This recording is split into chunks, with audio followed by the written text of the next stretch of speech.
Namaste everyone. I wish you happy International Yoga Day. And today I would like to share some of the yogic pranayams. And many of them you already know, but I would like to elaborate a little bit about how they are important, what exactly they do to your body in terms of energy. So different pranayams affect different energies of your body in a different way, and I would like to elaborate about that. And I would also like to talk about certain mistakes that people are doing and how to correct them in a couple of pranayams. Not most of the pranayams are quite easy, and they are done well and properly by most people, but there are a few pranayams where a few mistakes are being happening, and I want to let you know about how you should not make those mistakes. So let us start with the most basic pranayams. The most common pranayam which is being practiced nowadays, you see everyone in all the parks and all, you find them doing, that is Kapalbhati. And in this pranayam, if it is not done correctly, it can have serious side effects. So this Kapalabhati pranayam, it is a pranayam that helps to remove the excess wind from your body, and not just from your abdomen or something, but even from your whole body, including your sinuses and the rest of your body also. So this has to be done in a particular manner. Most common mistake that I find people doing is that they just start doing it as soon as they sit down. It's not done like that. Like with any other pranayam, you're supposed to start with breathing in, and in Kapalbhati you're supposed to breathe out.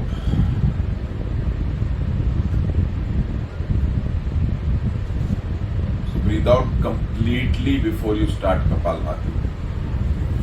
So how do you start Kapalbhati? First you breathe in, breathe out fully, and then start breathing out.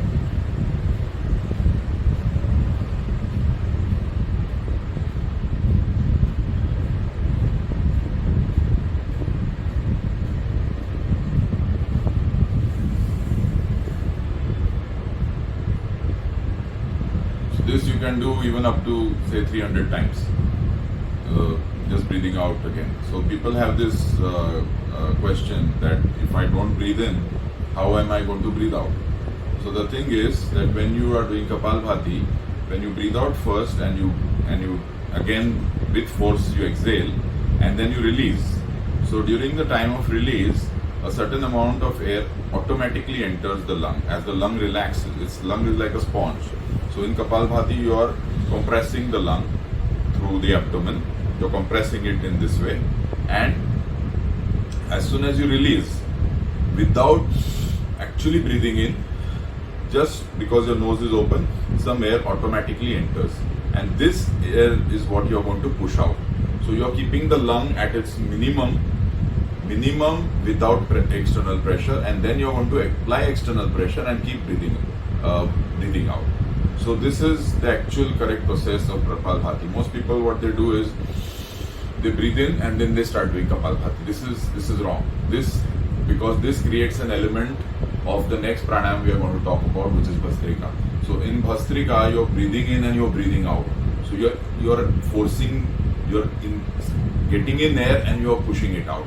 Whereas in Kapalbhati, you start with the zero air in your, almost zero, there can never be zero, but it's almost zero when you're breathing out fully, and then you're compressing.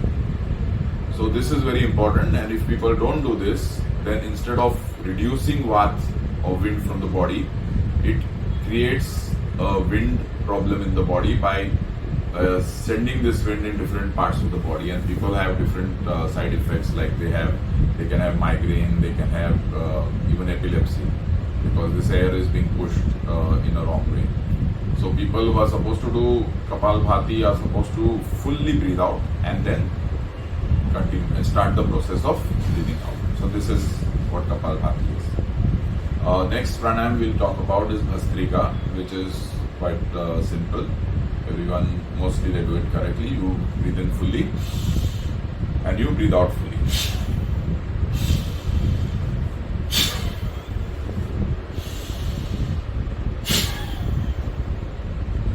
So when you're breathing in, you expand fully, and when you're breathing out with force, you're using all your muscles. You're contracting your abdominal muscles, you're contracting your chest muscles, you're breathing out and forcing.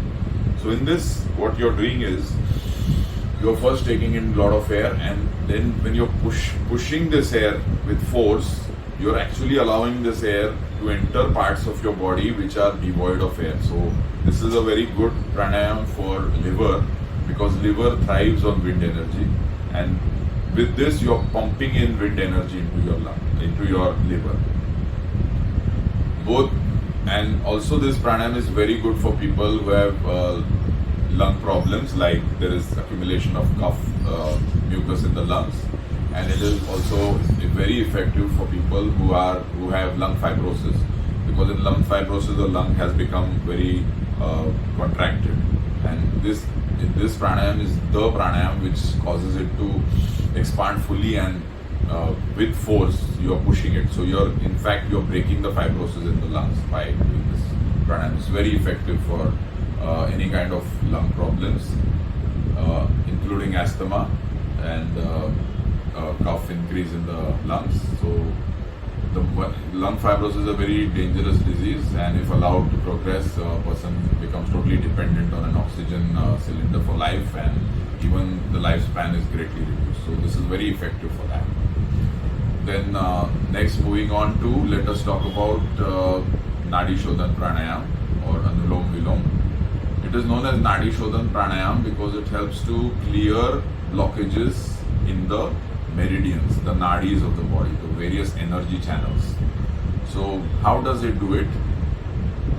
So in this, what you're supposed to do, you're doing alternate nose breathing. So first you start with the right nostril.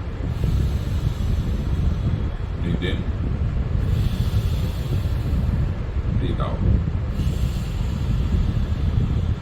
Breathe in. Breathe out. So you're inhaling through one nose and you're breathing out through the other.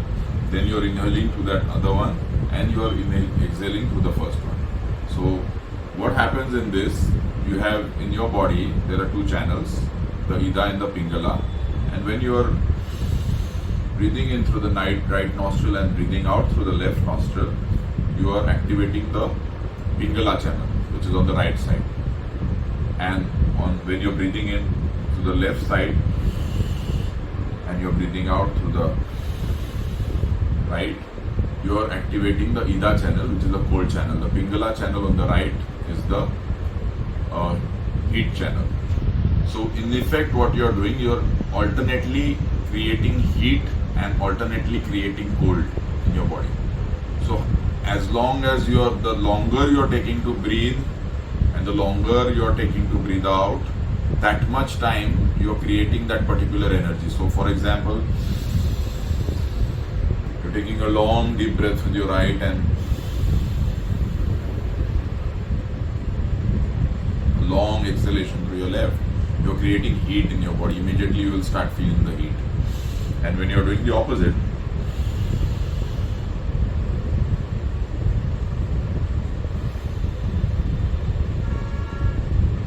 you can actually feel your body becoming cold.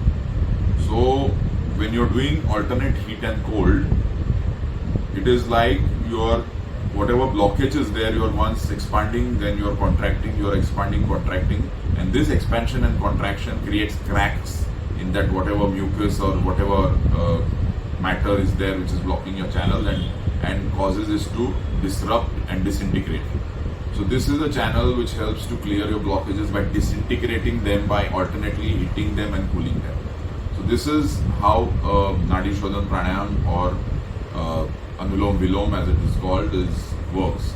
So for this you need some time. You cannot just do a few breaths of right and left and expect that you have done it. You need to do this for some time, at least 15-20 times minimum you need to do with each nostril.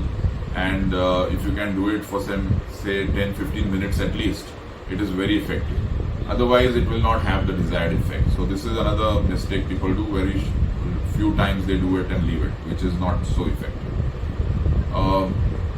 Another pranayam which is very important, and many people suffer from sinusitis and this pranayam is the best pranayam for that, it is known as Bhramari pranayam. So in this pranayam, we find in most people the placement of the hands, the fingers is not as it's supposed to be. Most of the people, what they do is they keep it on the eye, they keep one on the forehead, they keep it one just pressing the nose, and somewhere another one near the lip, and then they close the ear, and then they do it.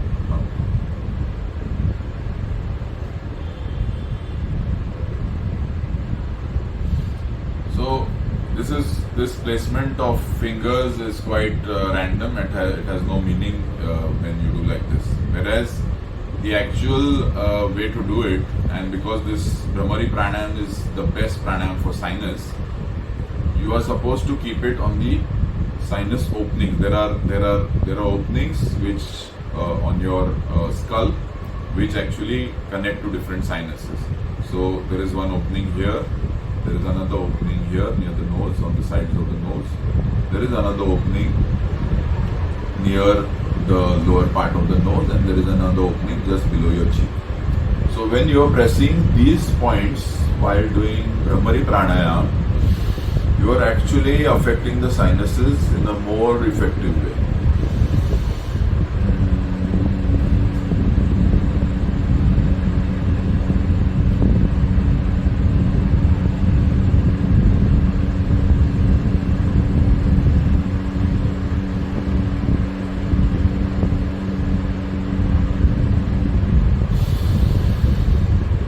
You have finished breathing out fully, that time you relax, you let even your fingers loose, don't press it. And when you are actually chanting the humming or om, that time you press these points. So these are acupressure points, the acupuncture points.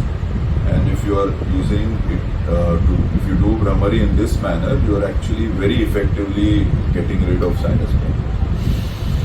So relax your fingers at this point while breathing in, and when you hum out and breathe out through your humming, that time you contract and press your fingers.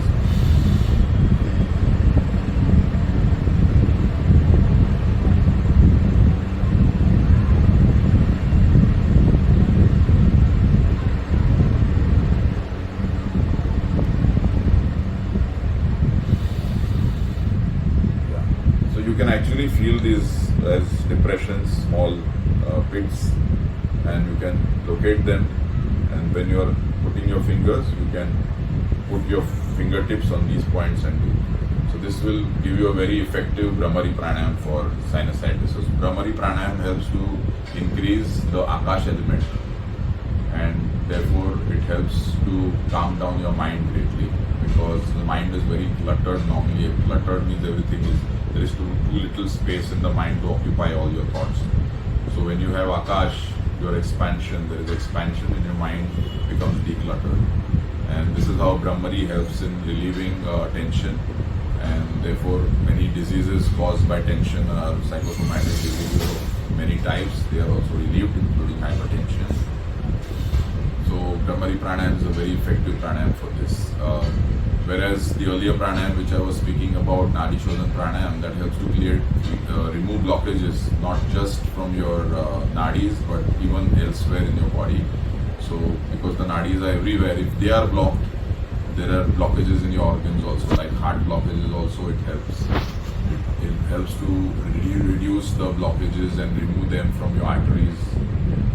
So it's a very effective pranayam even for that. Next, we will talk about, since it's a hot weather right now, and although the rains have started, time to time there is still some little bit of heat wave kind of thing going on in some places. So in that pranayam, for this there is a pranayam called a Shitali pranayam, which increases the cold in your body. So this cold can be increased by doing Shitali pranayam. In Shitali pranayam, you're supposed to, if this is your tongue, you're supposed to fold it in this manner. For those who are unable to do it, all they need to do it is just take the tongue out, and you're supposed to breathe in through your, when the tongue is out.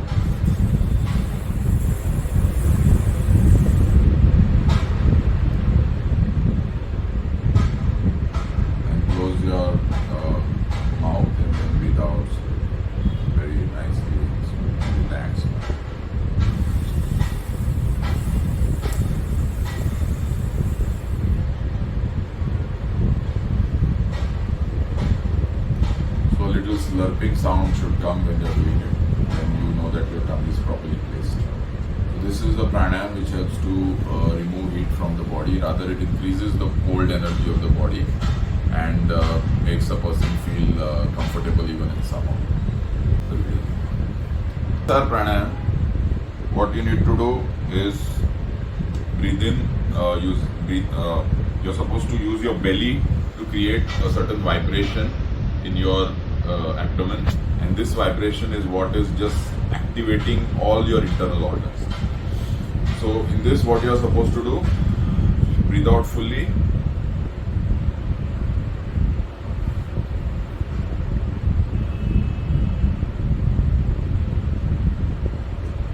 Breathe out fully, suck the tummy inside, and without breathing in, you're supposed to just move the tummy.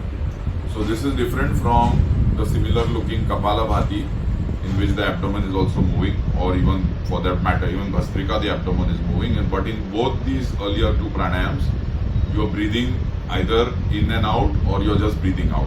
Whereas in Agnisar pranayam, you are simply moving the tummy without any breathing in or breathing out. The breath is kept out throughout that particular step of pranayam.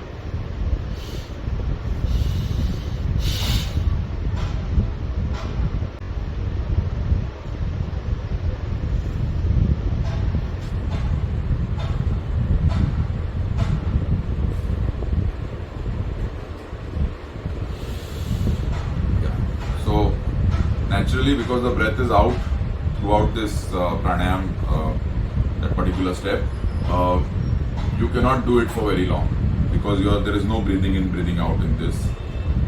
Even no air is even automatically coming in your lung. Your lung is fully, you have in full exhalation, and your lung is in fact completely contracted, because you have sucked in your abdomen and there is no space for any expansion whatsoever, and you're simply without breathing in, even unconsciously, you're just moving your abdomen. So this is a pranayam which helps to actually activate the Agni in your body. So this is excellent pranayam for people with digestive disorders, those who are having less Agni, less digestive power. This helps in that. This pranayam should not be done by people who have excess heat in the body, and it should not be done by people who have hyperacidity, which is not caused by indigestion. If there is acidity caused by indigestion, then this pranayam in fact can help reduce the acidity by improving the digestion. So this is a pranayam which is very useful for people with less heat in the body. People less heat in the body, you know that their limbs are often very cold, and whatever they eat, they are not able to digest properly. So this Agnisar pranayam helps in that. We are now going to talk about Ujjayi pranayam. In Ujjayi pranayam, this relates to the throat. You are actually breathing in through a closed glottis. Normally, when you're breathing in, the glottis means that the topmost part of the windpipe, there is a pair of cartilages, and they open and close. So when you breathe in, they normally open, and you breathe out. When you breathe out also, they are open, but they close only when you are eating food. That time they close so that no food can enter your glottis. But in this particular pranayam, what we are going to do, we are going to breathe in through a almost closed glottis. Normally it would be open, so much open while breathing in and breathing out, but in this we will breathe in through a very tiny slit. So you are creating actually a lot of vacuum in your lungs while doing it. At the same time, it's not a full vacuum. You are breathing in against resistance. You are strengthening the muscles of your breathing apparatus by breathing through a very almost closed air pipe.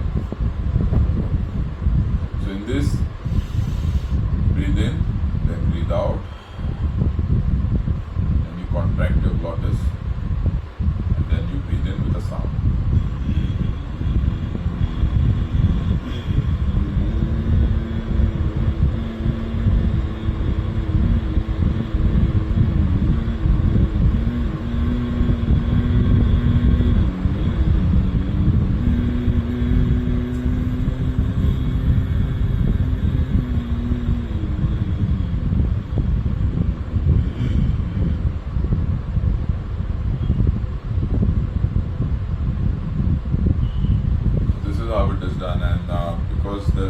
principle of physics which says that if air passes through a narrow space and then expands, it causes cooling. So even Ujjayi helps in actually cooling your body. So it is a good pranayam even for the summers, and especially for the winter, for the rainy season, I would recommend doing Vastrika pranayam, because it will help to dispel all the excess humidity which will be there in the atmosphere. So all this humidity is thrown out when you are doing Vastrika with force. You're chucking out all the excess mucus, and people can stay healthy even in the rainy season and free from respiratory illnesses. So I hope all of you enjoyed and got some information, something to take home from this video. And if so, please like and share. And if you wish, you can follow my channel. So time to time I give tips on health, different health issues, and I'm a practitioner of integrated holistic medicine. So I practice acupuncture, chiropractic, Reiki, homeopathy, and of course yoga. And I give different tips on how to stay healthy, and if you wish, you can make use of this information. Thank you so much. Hare Krishna.